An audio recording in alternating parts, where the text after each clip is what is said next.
തിരക്കഥാകൃത്തായി അനൂപ് മേനോന്റെ തുടക്കം രാജീവ് നാഥിനൊപ്പമായിരുന്നു. അനുഭവ് എന്ന ഹിന്ദി ചിത്രം.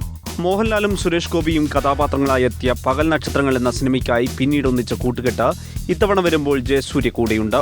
എന്നാൽ നഗരകഥ പറയുന്ന അനൂപ് മേനോൻ ജയസൂര്യ സിനിമയല്ല ഡേവിഡ് ആൻഡ് ഗോലിയാത്ത്.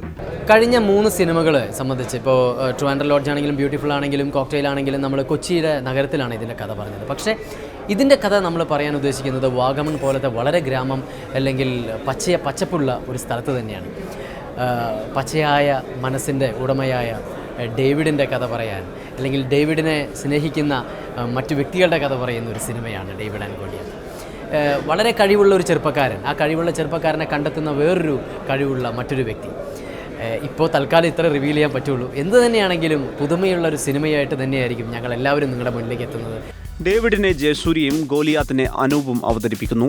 അഹം, പകൽ നക്ഷത്രങ്ങൾ എന്നീ സിനിമകൾക്ക് ശേഷം രാജീവ് നാഥ് സംവിധായകനായി എത്തുന്ന ചിത്രം നിർമ്മിക്കുന്നത് ഛായ ഫിലിംസ് ആണ്.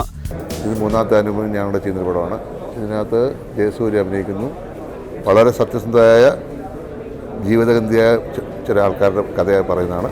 വാഗമണിലും എറണാകുളത്തുമായാണ് ഡേവിഡ് ആൻഡ് ഗോലിയാത്ത് ചിത്രീകരിക്കുന്നത്. രതീഷ് വേഗിയാണ് സംഗീത സംവിധാനം. Entertainment desk, India vision.